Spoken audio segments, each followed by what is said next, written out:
All right, ladies and gentlemen, I'm here with Mel Charbonneau. Mel, thank you so much for coming on the podcast. Yeah, I'm excited to be here. Yeah, so some of these questions might seem strange coming from me because we've known each other for quite a long time. But, as I was thinking of like stuff I wanted to ask you, I kept reminding myself that it's for listeners who don't know you. So so Yeah, just keep that in mind as I'm kind of asking you some of this stuff. It's more so for the people that don't know you than people like me that do know you. got it. Got it. So I'll start things off with, so you're born and raised in Nagani, correct? Yes, I'm a Nagani girl. Yep. Okay. Now, when I say growing up in Nagani, what kind of big memories stand out to you? What's the first thing that like pops in your head? Oh, growing up in Nagani, it is bike rides to Miners Park in the summer, playing basketball as a kid for hours. And then whenever you got hungry, you gathered money and you went to the beefaroo for cheddar fries. That's all I remember. That's my youth in a nutshell. Yeah, absolutely. And I'm glad that you brought up basketball. I mean, you were a standout athlete in high school and even beyond. Is it fair to say that basketball was kind of like your first love and passion in life? Um, yeah, I grew up, so there's Nagani city limits, right? And I was like just on I was in the city limits, but almost in the township. So we were a few miles from like Miners Park and just like Yeah. the city part of Nagani. So I spent a lot of time at home, and my dad built a basketball court when we were all really little. So from a very young age, like my mom kicked us outside, and when the weather was decent, it didn't even Yeah. have to be great. It was like, you're outside. So we didn't really have much else to do other than build forts and play games and then play basketball. So I played a ton of basketball, and I have an older brother, and older sister, so they were already playing. And Mhm. when you kind of just get dragged along as the younger sibling, like I had a basketball in my hand from a really, really young age. And my brother and my sister would always, and like older neighbors, they'd always just beat me up. Just, Yeah. I was always like the small one out there, but I loved it. And yeah, I mean, basketball definitely was a first love for me. Before I really knew what I was going to be in any other capacity, I loved being a basketball player. I Yeah. can relate a lot to what you're saying about like having an older sibling who would like drag you along and drag you out there, because my sister Tara, who you know very well, who you're friends Yep. with, she did the same thing. She's 4 years older than me, and I can remember before my dad built a nice basketball court for us, we just had like one of those portable hoops out in the street, and I can remember her making me play, and she wouldn't take it easy on me, even though she was 4 years older. She would just whoop up on me. So Oh, and it like no mercy. And I got my butt handed to me so many times. But then what I tell my younger daughter now, who is pulled outside to play against her older sister, I'm like, trust me, you'll be so much better for it. yes. And she's just looking at me like, I don't care. This sucks. I'm like, no, stick with it. Absolutely. It's funny, like when I look back on, because your family's very much like mine, like big into sports. Mhm. And I just find it funny when I think about like different cities and places around the UP where I could tell you how to get to their gymnasium or maybe to like their hockey rink. But other than that, I like don't know where I'm going to a lot of places. Yep. I know it's like it's the highway, and then it's the main road, and then it's the gym, and then it's always like the pizza place Yes. or like the popular sports bar that you go to after the game. I mean, it's like that's the radius. Oh, Yeah, totally. absolutely. So speaking of loves, I've gotta give a shout out to your hubby, to Sharby. Yeah. So he's from Ishpeming and you're from Nagani. Did you guys Yep. like meet at a young age, or was it later? Like when did you guys meet? We did not meet. Yeah, we grew up Nagani Ishbermin. He was a senior in high school when I was a freshman. Okay. So I knew of him, watched him play on the varsity basketball team when Nagani would play Ishpeming. But didn't really know him or was like, whatever, it's an Ishmael boy, whatever, and then met in college, of course, at the Shamrock. That's where we Yeah. met. We were going to school at Northern. So we kind of officially met, had conversation, and just started hanging out in college. So the best part though is, of course, this is classic UP. When I was talking to my dad about this Ishmael boy that I'm going on this first date with, and it was during Christmas break, so he had to pick me up at my parents' house, which again is out a little bit. So, my dad's like, well, you know what? Can't even remember how he was talking about it. And he asked, well, what's his name? I'm like, oh, it's Jason Charbonneau. He goes, no shit. Like, what? Wayne Charbonneau and I played softball, basketball. Like, they're like good friends. So of course, Wayne, Jason's dad, draws him a map out to this house of a girl he's like going on a first date with. And we talk about this now. I'm like, that was so bizarrely like just weird, right? Where he's telling his dad, I'm going to pick up this girl from Nagani, and his dad's like, let me draw you a map because I know her dad. Yeah, that is like a quintessential like It- UP oh, right? for sure, for sure. Yep. Yep. I'm glad that you mentioned also like that you met in college when you were going to NMU. So you actually ended up playing basketball for Northern, correct? Yeah. Yep. I played basketball for 4 years in Nagani, and then went and played basketball at Northern. And that's where I met your sister, and Mhm. met a lot of great people, and ended up playing 2 years there with basketball. Um, really wanted to keep playing, but I at the time had really, really bad knees, and was kind of at the point where you'd play a basketball game and then you kind of had this protocol of like medicine and recovery, and it started to not even feel like the game that I loved anymore. And I distinctly remember I was talking to Remsburg, right? He was interviewing me about me leaving NMU after 2 years of basketball. And I remember him asking me like, well, what about now? Like, what about, are you going to miss it? I'm like, of course I'm going to miss it. Like, I love this game. I grew up on this game. And I said, but I have a feeling that I'm going to be really wanting to be an active mom. I'm going to want to be, you know, out there with my kids, and I'm going to want to be chasing them when they're playing basketball. I'm going to want to be running and doing all of these different things. And I really feel like if I go too hard right now, I might not be able to live the life that I want. So I'd rather be an active, healthy adult than just like burn it all out now. And I Yeah. remember him saying, he's like, I've never had a response like that from whatever I was, 19-year-old. I'm like, yeah, I'm kind of just different that way. Like, I'm thinking long tail here, and certainly not going to the WNBA for this basketball career. And now I'm a basketball coach for my girls, and I spend a ton of time in the gym, and I Sure. love it. And I often think about like I'm glad they were very hard decisions, but I'm glad that I made them the way that I did, because now I get to chase them around a basketball gym. Yeah, absolutely. When now refresh my memory, when you were they still playing at Hedgecock when you were there, or had they transitioned to the Barry? I was like 1 year too late. Ah, They transitioned from Hedgecock to Barry, and they were doing their best to sell us on like the beauty of Barry, and like it's this state of the art facility. And if you are a basketball player and you grew up in the UP, like you loved going to Hedgecock. That was yes. like the mecca of basketball. And there's no way that you can tell me that that's not the place I wanted to go and play. So they tried to make Barry everything that it could be. And to their credit, they did a good job, but there's nothing like Hedgecock. And I got to play there in high school, so I knew what I was missing as Yeah. a player.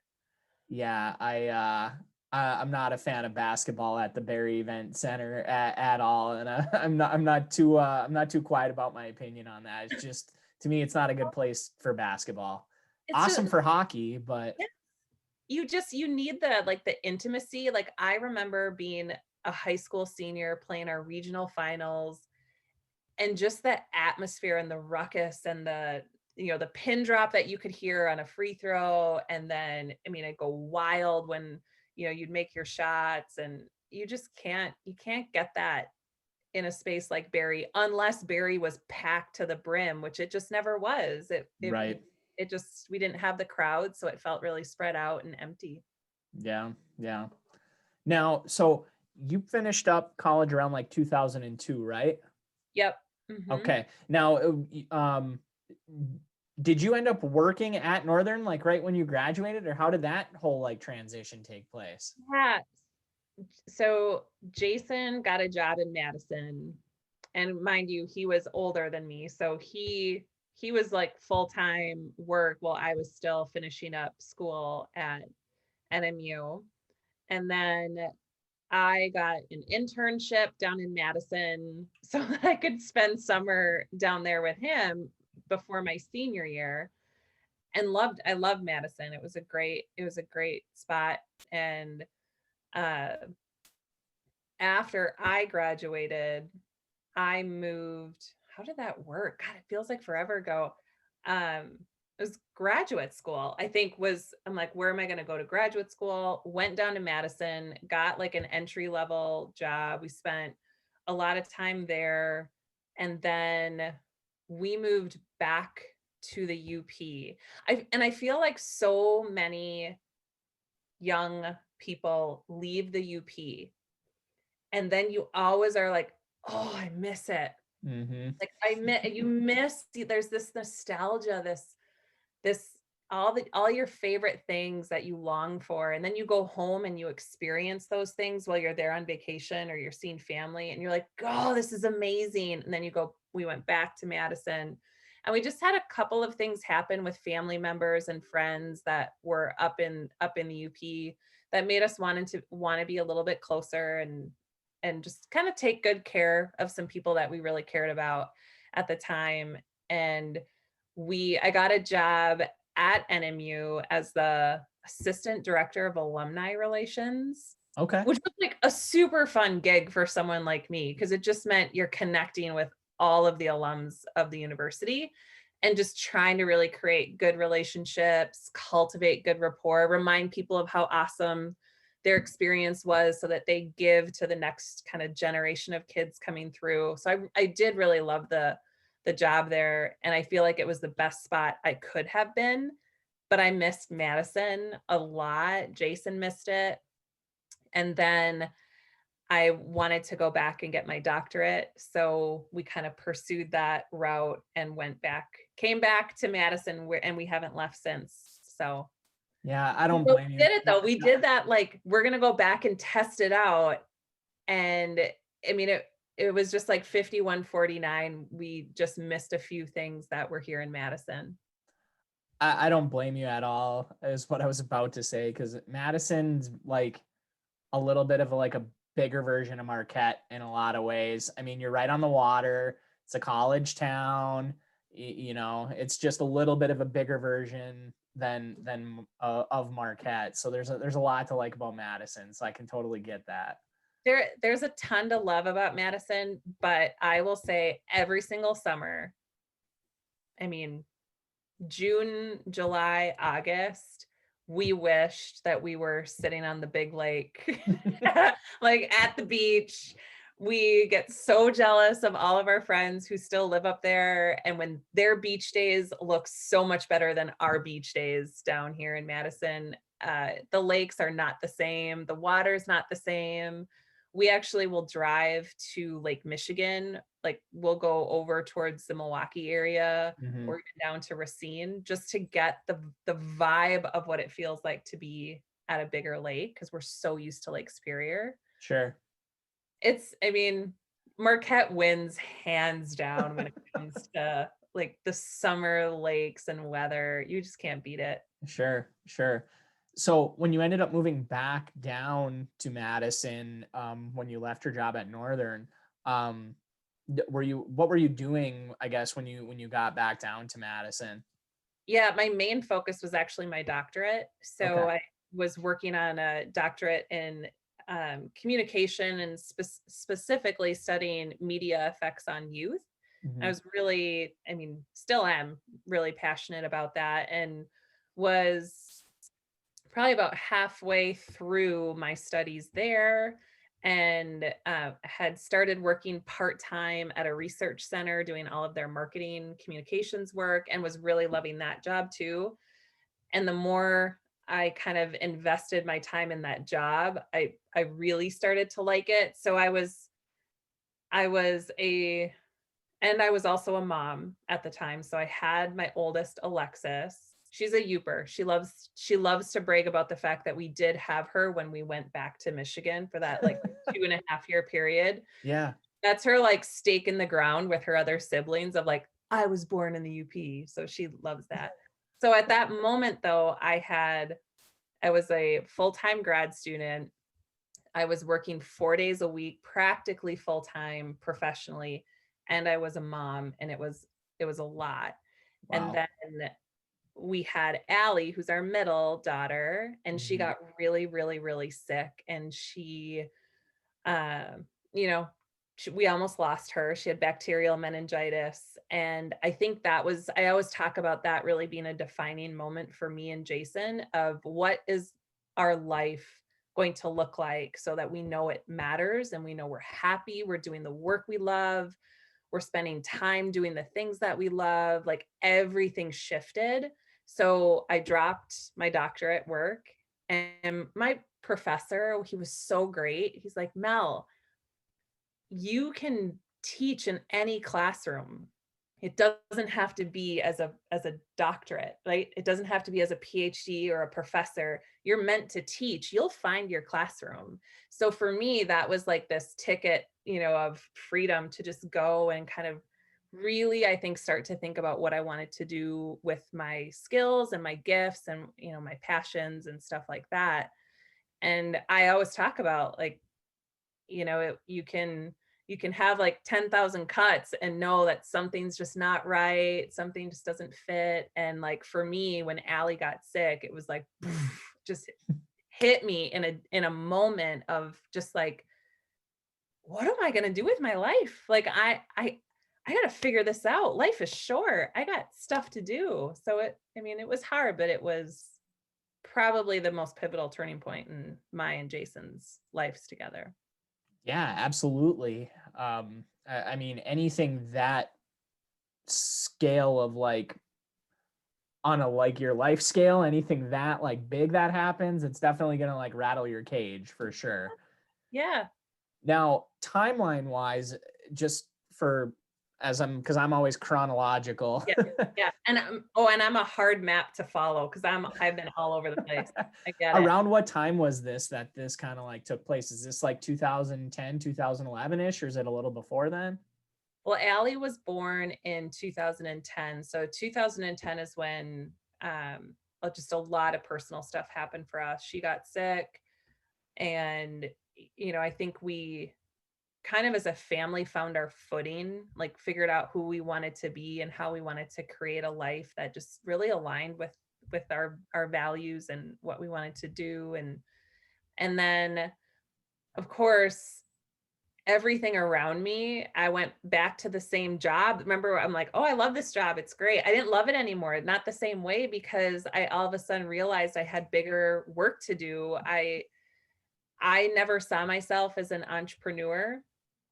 And suddenly I could not think of anything else other than just creating something that kind of fit me rather than like trying to fit into all these other things. Just suddenly shifted to really thinking about my gifts, my skills, what I loved, and then what could I create that could fulfill me and maybe pay a few bills, right? Like, Right. maybe that'll happen too. That's and yeah, so I mean that was 2010, and then I left my job in 2012 and started entrepreneurship and started the business that I still own today, which is Fellow Flowers, Yeah. and have just kind of continued to build businesses and create stuff ever since. It's crazy. Yeah, absolutely. And that's a perfect segue into talking about Fellow Flowers. Because I mean the timing of that kind of I mean, talk about like the stars aligning. I mean, you're feeling this big kind of monumental shift in your life, and then right at that time, no, had you been kind of running prior, or was that your first marathon that you had trained for? I, Or I guess, I mean, I don't know. I like to say I had a nice long recovery after being a college athlete, right? You're yeah. just like, meh, I'm out for a bit. I want to see how this life of leisure, treats me. So I was at a point where I needed something. I think when you're a college athlete or even, any athlete, sometimes running is punishment. Hmm. So it took a little bit for me to think about running being for joy and just fulfillment. Uh, and yeah, I mean, the whole business started with my friend Tori asking like all of her close friends to run a half marathon with her. And there were a crew of us that said yes. And that experience of running with other women and really just kind of recognizing all of the stories that we shared and just what running kind of brought out in us. And for me, I can tell you now that I'm a born storyteller. Like I'm here on this earth to help women tell their stories and to share mine. So knowing that now, I can understand all those years ago when I recognized the power of that community and being where I was professionally, which was super restless and wanting to do something for myself and different. It was just this perfect storm of I'm going to take this idea that women who run have stories behind their miles and try to create a community and a space to bring it to life. And I mean, it's taken off in ways that I couldn't have predicted it. If you would have told me to map out the future of what it was going to look like, I never would have thought it would take me here. But I will always say I knew it was going to be big. I knew it was going to be lasting and I knew it was going to be impactful because I recognized how significant it was to me personally. And I knew I was not alone in a lot of that, um, in a lot of those emotions and experiences as a woman. Yeah. And what I think is really kind of cool is a lot of that with your original crew of 13 women, my sister being one of those 13, that a lot of that initial power and connection that you ladies shared was like pre-social media in a way. It, Like it was emails, like emailing back and forth. It wasn't like you were like you would think now, like blowing up each other's walls on Facebook or Instagram or anything. yeah, we communicated. So there were 14 of us and we did everything via email. So there's a couple things about that, right? Like the archive of it is significant, but when you can just text or Facebook message or throw something in a group setting that's on social media, uh you not that you're not really thinking through what you're saying or that you're taking time to really reflect on what you're about to post, but when we sent emails, we really reflected and we wrote and we shared in great detail. And it was like long form. It was old school, like letter writing style, long form. And that mattered a lot because that allowed a lot of these stories to get shared. And you see that in some social media settings, Hmm. but not, I mean, yeah, we were old school, just emails back and forth, and I Yeah. loved it. I thought I personally enjoyed it. So whose idea was it then with the flowers for the race? Like how did that come up? Oh, this is such an incredible part of the story because it wasn't our idea. It wasn't my idea. It wasn't Tori's idea. It was a friend of Tori's who I think was a neighbor and had just kind of witnessed our group. And there were like just a lot of women training for this race. And her friend went to Michael's craft store and bought all of these, probably bought them out of these orange Gerber daisies. And she clipped the backs off of them because they had like the green artificial Yeah. stems. So she clipped that off and she hot glued barrettes to the backs of these flowers. And she gave them to Tori, who then gave them to all of us and was like, here, we're going to wear these in our hair when we run. And I'm like, tomboy athlete girl growing up, and I had this little tiny ponytail, and this flower was literally the size of my face. And I just remember looking at Tori, I'm like, you want me to put this thing in my hair? Like, it's gonna weigh me down, it's so big. And I don't know, there was just this moment though where we, like, some girls were just like, yeah, let's do it, and I was kind of that one who, like, oh, all right, and like kind of threw it in. And but I mean, the story of just what happened on that race is like, people knew we went together.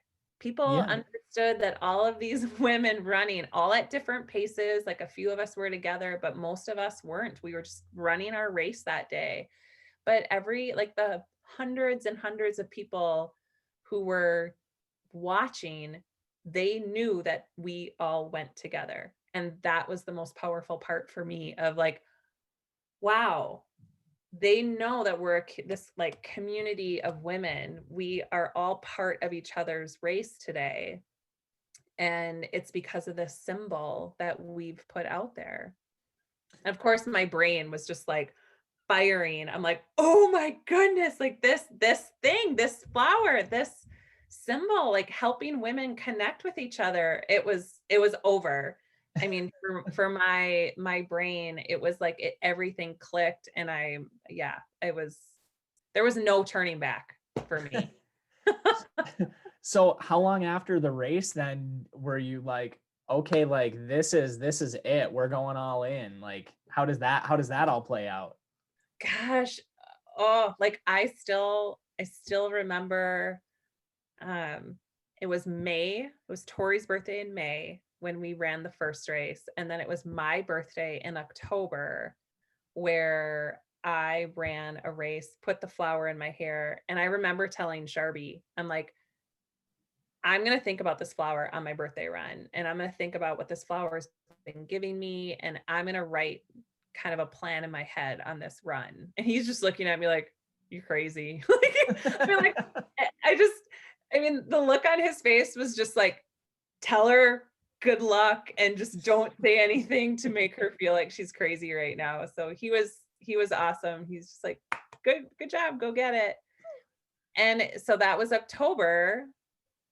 And then I would say in March, we had submitted all of our paperwork to file as an LLC. We, had a logo. We, had at the time of the very beginnings of a website. We had, you kind of mapped out our summer of expos that we were going to go to and kind of share the message of what we were trying to do. And I mean, gosh, I still remember where I was making, I think it was like a $3,000 payment for our first big expo. It was the Bank of America. No, it was the Rock and Roll. It was the Rock and Roll Chicago Marathon, huge at the McCormick Center in Chicago. We didn't know what the hell we were doing, but we're like, I think we're supposed to go. I think we're supposed to be there.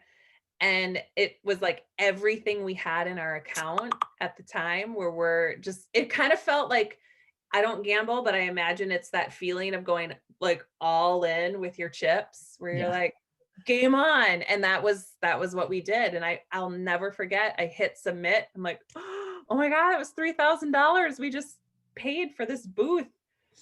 And then we went there and it was amazing. And we met so many women who are still part. I mean, that was 2012, and we still have a lot of those women who are all in, just, I don't know. It's just been a community where women haven't left because they really just appreciated what it's given them.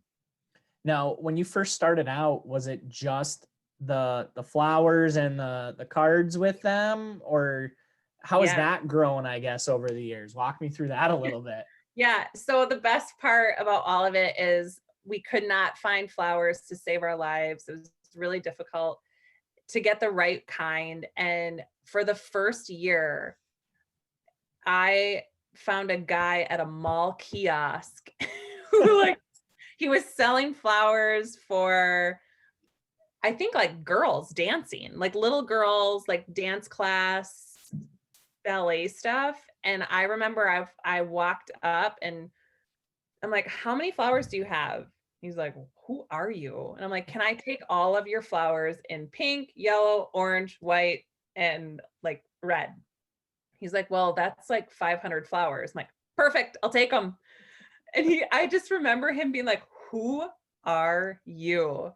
And so he kind of bridged the gap for us our first year. And then actually, I reached out to a woman on Etsy back in 2013, early 2013, and asked her if she could make me some lilies that we needed for Disney Princess. And she was fantastic to work with, super responsive. So that was over 8 years ago. So sorry, 8 years ago. Okay. And she is still our flower supplier. Wow. Yes. So we started with Mall Guy, and then we moved to Colette, who was on Etsy, and Colette has been with us and now with me for forever, and she's amazing. So it was flowers, and then t-shirts, and then prints, and then basically any lifestyle good that a woman wants to have empowering messages on in her life anywhere. We have a product for it. Like, we really try to put empowering messages on products that women will take in their lives and just incorporate and celebrate and give to other women. We have so many women who are gift givers. Like, so many of our purchases are not for the women themselves, but for other women, which is also very cool. That is, and I love that you've got different messages and different meanings, because everybody's running their own race for their own reason. Yes. And I learned that really quickly. The first half marathon I ran was 2012, right around when you were kind of starting all of this. I remember you running. Yep. Yeah. So with running and running with my sister, my brother-in-law, and just kind of being immersed in that, I learned really quickly that everybody's got a story, and Yep. and having your own reason to run is really, really powerful.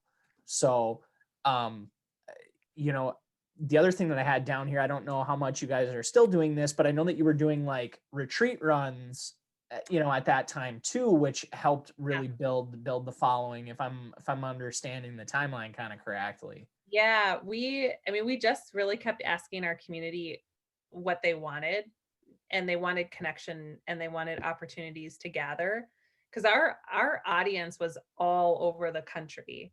Like, we would go to expos all over, and then we'd meet those women, and then those communities would, I mean, pun intended, bloom, right? So you had all of these pockets, and they wanted these central events and opportunities. So we called it Rock Retreat Run.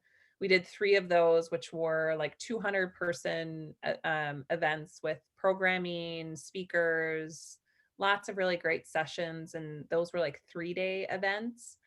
And then actually this week, what I was doing today was preparing for our launch of a brand new women's race series, which is called Made to Move. So, if you were to ask me, where do I see all of this going? I think the next kind of phase of Fellow Flowers will be kind of supporting and converging into a race series. And one thing I've always wanted to do, I mean, I have seen every women's race in this country. I've been to them, I've worked at them, I've sponsored them, I've ran them. Like, I know what's out there. And some of them do an excellent, excellent job, and some of them didn't. And I started to listen to what women were missing and what they wanted. And it was offering this 3-day rock retreat run event, and then also wanting to have a women's race series, kind of bringing those ideas together that women should and deserve more than just a race. They deserve a race plus a bigger experience. So we are launching the Made to Move Women's Race Series, and what a time to do it in a pandemic. Right. But we have, we'll have meetups all over the country. The race is June 12th, and women will be running, hundreds of women all over the country. And then it will continue to kind of become the vehicle by which we're able to have these events where women can gather and they can run and they can continue to build community. I love that because I mean, you've always been about empowering women, but you also have continued to find new and kind of fresh ways to continue to do that. I mean, Yeah. it would be very easy to kind of rest on your laurels and say, well, we sell flowers and apparel and that, but I mean, this new race series, you've got Declare It Day, your holiday challenge, you've got Of course, I'm impressed. You know it all. yeah, I've followed you from day one. No, I love it. It's so cool. You've got your Fellow Flowers crew as well. Yeah. So it's like, even regardless of COVID, because obviously that's a challenge, but regardless of like a pandemic, you've got virtual ways and a lot of different ways to kind of keep things fresh and continuing to empower women, which is huge, Yeah. Speaking of empowering women, I mean, you've also stepped into the world of, you mentioned you're coaching your girls in basketball, but you also coach and guide women beyond just running. Yeah. Can you talk a little bit about that? Yeah. I mean, I think you always become a student, right, of what you need. So I was on a personal path of really figuring out how to live a life that aligned with my values, how to live a life where I felt fulfilled and content in the work I was doing and the people I was around. And just sometimes at the beginning of that path, it was tough to figure out why it wasn't working or why I got stuck or why I'd start and then kind of revert back to kind of the old patterns, where you like make progress and then you kind of find yourself right back at the beginning of feeling frustrated and all of that. So really a lot of personal work went into me making significant shifts in my life and figuring out what I'm here to do. And the more I did that work and the more I learned from some of the best out there and did like just sat and really, really dug into it for years, I started to realize that I wanted to also give that to other women through not through my lens, right? Because I do think anybody can be a coach. I think anybody can offer something, but what I always encourage people to do is do it through your own lens, because your unique story, history, reasons for being the person that you are in this moment, like that matters for the person who's receiving. So a lot of my coaching is built around that you're a story worth telling, and what is that story, and getting women really, I think, through a lot of fears that keep people from going after what it is they really, really want to do. So, and then helping them by the articulation of what your true values are and what about those values make you come alive. And I think Sure. if you kind of stay there and you have some good conversations, there's a lot of impact that can happen. So I do a lot of one-on-one coaching, And then I host destination retreats on the beach. I'm a big time water, ocean, Lake Superior, right? I need Yeah. to be by the water as much as possible. So I bring, it's like 20 women, and we spend 3.5 days at the ocean, and we go all in on the conversations that matter. And it's called Breakthrough and Begin, because I think, doing that work over and over and over and staying committed to it, eventually there will be, doesn't have to be a big breakthrough, but eventually there's that small push forward, and you can really create some lasting change. Yeah. Absolutely. Do you think that fear that you mentioned is really like the biggest thing that holds women back? I've heard you speak before. I've Yeah. at well, now it's called Connect Marquette, but at the time it was Yeah. 30 Below. And I remember you talked a lot about owning your story and being authentic and kind of fighting through that fear. But I wonder what you think really what it is, particularly with for females. Is it like society constantly kind of like pushes that down or pushes back on it, or is it that fear? Like, Oh, there's a whole conversation around this. I think it's not just one, like fear doesn't exist in this uniform state for everybody. sure. Uh, I think there's the fear of a lot of different things. I think fear of failure is certainly a big one. Fear of disappointing people, right? Fear of being seen for what you want to do that may look very, very different than who you are in this moment. So I actually see a lot of this where, you build, and this is not just women, this is men too. I hear this, where you build this life and it looks a certain way, and everybody knows you for this certain thing or this certain gig, this job, this persona, this everything, right? And you build it and you build it and you build it. And it becomes this really, really well-oiled rut, if you will. And thought of the thought of getting out of that, of spinning out of that, is really, really, really tough for some people to walk out. Well, what about this? And so they're worried about everybody else and what will happen if they disrupt what everybody knows about them. There's a lot that happens there. And then, of course, when you do spin out, so I call it, when it's a spin out, the perception of everybody else around you is that you are out of control, that you've lost control, that Yeah. you don't know what you're doing, right? When you make a change and it's like coming from in here and it's what's good for you, it's going to disrupt a lot of things, relationships, patterns, people, what people know of you, what they expect of you, what they believe about you, the story they have about you. You blow a lot of that up when you make a decision for you. Right. And Yeah. so the spin out looks to everybody else like you've lost your shit, but really it is the most in control, powerful moment of your life. And if you believe that, then it doesn't matter what everybody else perceives or chooses to believe. And that fear, right? There's so much fear before that moment when you spin out. That's the work, is really getting into where that fear comes from, who represents that fear. There's always a person or a story or something somebody told you that you had to be or had to do. There's a lot there.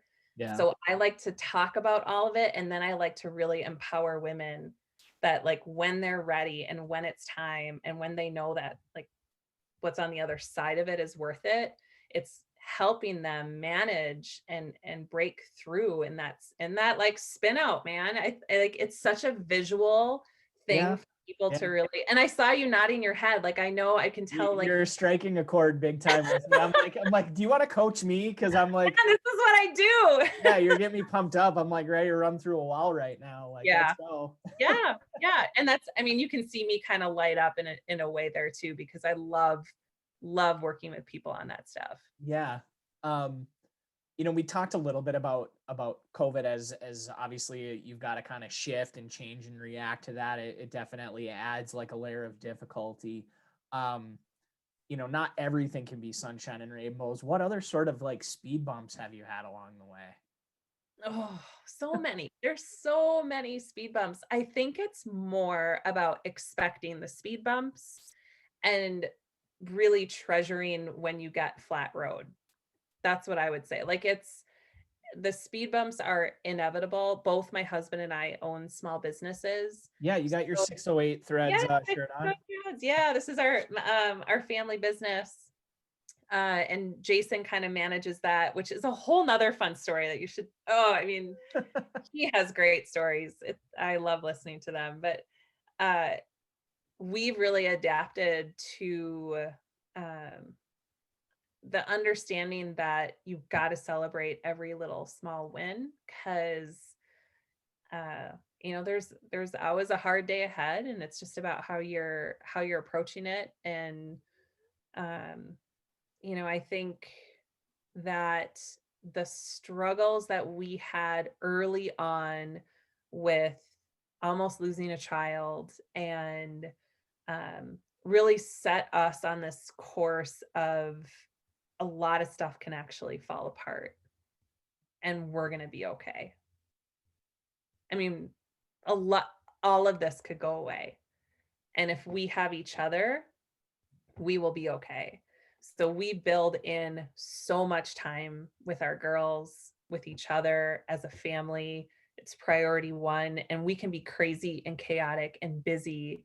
But like I don't know if I was messaging you last night or 2 nights ago, where like the 5 of us are in the sauna. We have a Yeah. sauna in our basement now, which is the best ever. So, I mean, the 5 of us will literally, as a family, will be down there and we will sauna and we will have sauna talk, for an hour, and we just make that time. And I think a lot of the struggles, uh, gosh, I mean, I worry about the people I love, right? Like I'm worried about the people I love. I'm worried about the communities I care about. I'm worried about injustices that I see to people that I love and care about.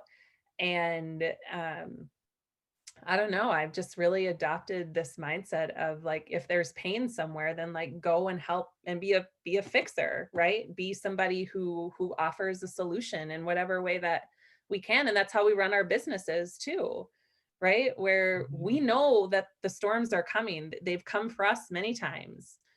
And so let's help other people. Like we know how to help people in storms because we're so familiar with them. And Jason does that with a lot of his clients, and then, who are doing fundraisers for a lot of different things. And we do it on, the Made to Move Fellow Flower side as much as we can. It's just ingrained in who we are. So, Mel, we've covered a ton of different I things. know, this was so fun. And for anybody out there that's listening in, maybe they've never run before and they want to get into it, or maybe they just want to walk or get active, or they just want to be a part of, they're hearing you say all of this stuff and they're like, this sounds awesome. I want to be a part of it. How do they find you? How can they get involved and be a part of all this? This is the time to really plug where they can find you. Oh, so fellowflowers.com is our website, and that's where you can find everything about the flowers, about the race. We spend a lot of time on Instagram. That's probably where I hang out the most. So that's, at Fellow Flowers, at Made to Move Race.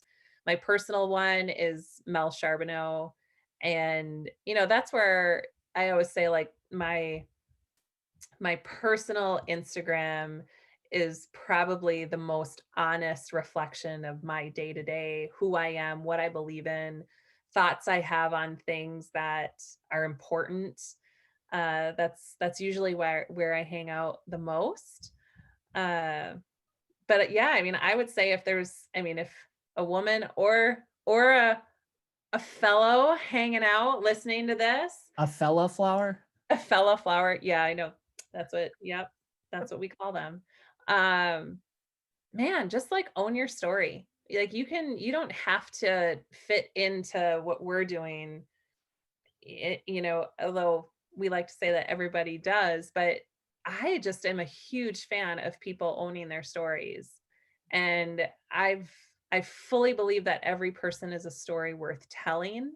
And, until I can no longer do this work, I'm going to be relentless in that task of really reminding people they have a story to tell, and that, you know, it going untold is, you know, it's a story untold. Like, you have to share who you are, with somebody, at some point. I just think there's so much power in that. Okay. Is there anything else that I didn't touch on that you feel like we should have hit or that we should have talked about? Because Just that, you're better for having Tara as your older sister. I mean, she really made you into the outstanding person you are today. It's all because of Tara. yeah. I had to throw that in, right? Oh yeah, of course. Well, when you were talking earlier about running and how as an athlete you look at running as like punishment, Mhm. I'll never forget like my first couple times trying to, like you said, like run for joy. I had to like rewire my brain because my football, basketball athlete brain was, you run as hard as you can for as long as you can until you can't run anymore. And Yeah. it's like you can't do that when you're like long distance running. And I remember going for a run with her and her literally like holding the back of my shirt to keep pace, like teaching me pace. Cause I'm Oh, yeah. like little brother competition. I'm like always trying to run like that much further in front of her. And she's like, no, I'm gonna like hold the back of your shirt and you're gonna run like side by side with me so I can teach you how to like pace yourself when you're running. Yes. Oh, So, okay, so I have two final questions for you, and these are fun questions. got it. So, first one is, you know, with you being a Nagani girl and Sharby being an Ishmaelian guy. So, is it Tino's or is it Congress? Oh, I am going to say it's Congress. Yeah, I'm Yeah. I'm I love them both, but I'm Congress as well. It's a little on the lighter side, Yeah, easier on the stomach for me. the fries. I mean, you Oh, can't the go. pizza fries are so good. Yeah, Yeah. yeah. So my final question for you is the same question that I ask every single person that comes on the podcast. And that's, how do you like your pasty? Are you a ketchup or a gravy or plain, or how do you take your pasty? Oh, I break it apart, so it's all over my plate, and then it's ketchup, baby. All Okay. the ketchup. Yep. Yep. But hey, if I'm out on a walk, like if we're hiking and it's like pull the wrapper down and just eat it like a sandwich in the Yeah, wrapper. Yep. absolutely. Sometimes you got to go for it. Yep. Any pasty's a good pasty. Yes, that's the key answer for sure. All right, Mel. Well, this has been a ton of fun. I'm super glad that we were able to sit down and do this. So thank you so much for coming on the podcast. Oh, Scott, thank you. I had so much fun. It was awesome to catch up, and I loved it. You brought me down memory lane and I enjoyed it. Good.